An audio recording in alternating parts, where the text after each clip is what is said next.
Daniel chapitre 4. Nebuchadnezzar, roi à tous les peuples, aux nations, aux hommes de toute langue qui habitèrent sur toute la terre. Que la paix vous soit donnée avec abondance. Il m'a semblé bon de faire connaître les signes et les prodiges que le Dieu suprême a opérés à mon égard. Que ces signes sont grands, que son prodige sont puissants. Son règne est un règne éternel et sa domination subsiste de génération en génération. Moi, Nebuchadnezzar, je vivais tranquille dans ma maison et heureux dans mon palais. J'ai eu un songe qui m'a effrayé. Les pensées dont j'étais poursuivi sur ma couche et les visions de mon esprit me remplissaient d'épouvante. J'ordonnais qu'on fît venir devant moi toutes les sages de Babylone, afin qu'ils me donnaient l'explication du songe. Alors vinrent les magiciens, les astrologues, les chaldéens et les devins.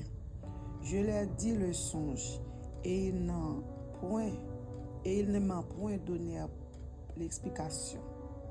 En dernier lieu se présenta devant moi Daniel, nommé Belchassar, d'après le nom de mon Dieu, et qui est en lui l'Esprit de Dieu saint. Je lui dis le songe. Belchassar, chef des magiciens, qui a en toi, je le sais, l'Esprit des dieux saints, et pour qui aucun secret n'est difficile, donner à moi l'explication des visions que j'ai eues en songe. Voici les visions de mon esprit. Pendant que j'étais sur ma couche, je regardais et voici, il y a au milieu de la terre un arbre d'une grande hauteur. Cet arbre était devenu grand et fort. Sa cime s'élevait jusqu'aux cieux et on le voyait des extrémités de toute la terre. Son feuille était beau et ses fruits abondants. Il portait de la nourriture pour tous. Les bêtes des champs s'abriaient sur son ombre. Les oiseaux du ciel faisaient leur demeure parmi les branches, et tout être vivant tirait de lui sa nourriture.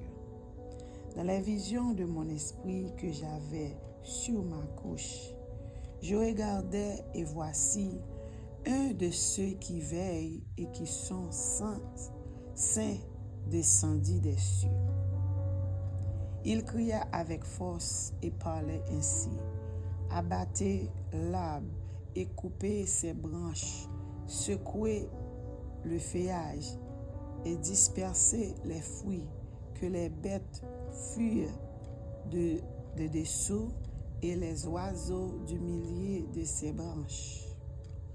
Mais laissez en terre le tronc où se trouvaient les racines et liez-le avec des chaînes et des fers et de reins parmi l'herbe des champs, qu'il soit trempé de la rosée du ciel et qu'il ait, comme les bêtes, l'herbe de la terre pour partage. Son cœur d'homme lui sera ôté et un cœur de bête lui sera donné, et 7 ans passeront sur lui. Cette sentence est un décret de ceux qui veillent. Cette résolution est un ordre des saints, afin que les vivants sachent que le Très-Haut domine sur le règne des hommes, qu'il le donne à qui lui plaît, et qu'il lui élève le plus vite des hommes. Voici le songe que j'ai eu, moi le roi Nebuchadnezzar. Toi, Belchassar, donnez une explication, puisque toutes les sages de mon royaume ne peuvent me donner. Toi, tu le peux, car tu as en toi l'esprit des dieux saints. Alors Daniel, nommé Belchassar, fit un moment de stupéfait, et ses pensées le troublant. Le roi reprit et dit, Belchassar, que le songe et l'explication ne te troublent pas. Et Belchassar répondit, mon Seigneur, que le songe soit pour tes ennemis et son explication pour tes adversaires. L'arbre que tu as vu, qui a été devenu grand et fort, dont la cime se levait jusqu'aux cieux et qu'on voyait de tous les points de la terre. Cet arbre dont le feuille était beau et les fruits d'abondants qui portaient de la nourriture pour tous, sur lesquels s'abritaient les bêtes des champs et parmi les branches duquel les oiseaux du ciel faisaient leur demeure. Cet roi qui est devenu grand et fort, dont la grandeur s'est accrue et se levait jusqu'aux cieux, et dont les dominations s'étaient jusqu'aux extrémités de la terre. Le roi a vu l'un de ceux qui veillent et qui sont saints descendre des cieux et dire, abattez l'arbre et détruisez-le, mais laissez en terre le tronc où se trouvent les racines et liez-les avec des chaînes de fer et d'airain. Parmi l'herbe des champs, qu'il soit trempé de la rosée du ciel, et que son partage soit avec les bêtes des champs, jusqu'à ce que 7 ans soient passés sur lui. Voici l'explication au roi. Voici le décret du Très-Haut qui s'accomplira sur mon Seigneur le roi.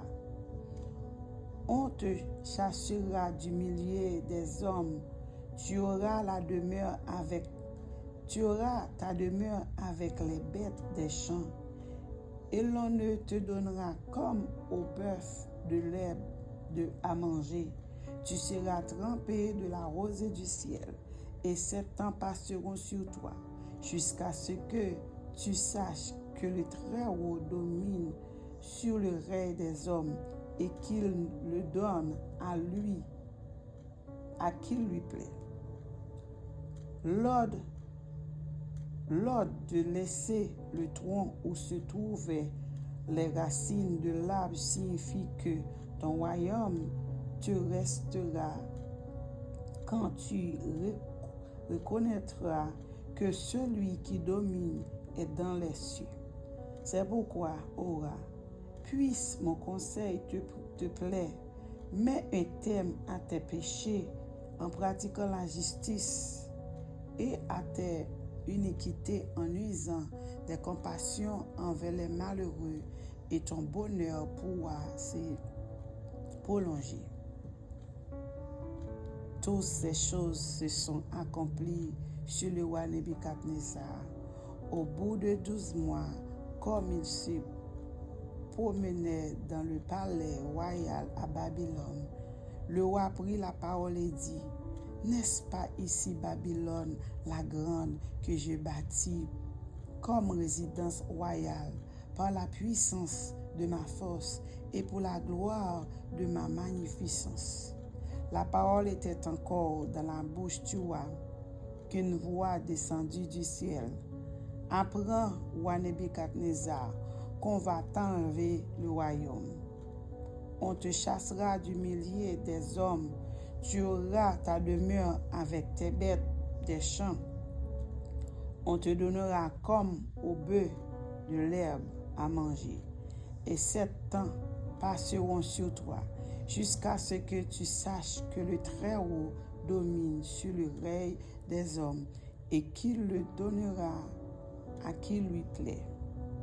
Au même instant, la parole s'accomplit sur Nebuchadnezzar. Il fut chassé du milieu des hommes. Il mangera de l'herbe comme des bœufs. Son corps fut trempé de la rosée du ciel, jusqu'à ce que ses cheveux cuissent comme les plumes des aigles et des ongles comme ceux des oiseaux. Après le temps marqué, moi, Nebuchadnezzar, je levai les yeux vers le ciel, et la raison me revint. Je bénis le Très-Haut. Je louerai et glorifierai celui qui vit éternellement, celui dont la domination est une domination éternelle et dont le règne subsiste de génération en génération.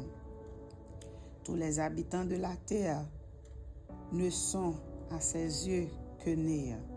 Il agit comme il lui plaît avec l'armée des cieux avec les habitants de la terre. Il n'y a personne qui résiste à sa main et qui lui dise « Que fais-tu » En ce temps, la raison me revint, la gloire de mon royaume, ma magnificence et ma splendeur me furent rendues. Mes conseils et mes grands me redemandèrent. Je fus rétabli dans mon royaume et ma puissance ne fit que s'accroître. Maintenant, moi, Nebuchadnezzar, je louerai, j'explore et je glorifie le roi des cieux, dont toutes les œuvres sont vraies et les voies justes, et qui peut abaisser ceux qui marchent avec orgueil. Parole bon Dieu selon Daniel chapitre 4.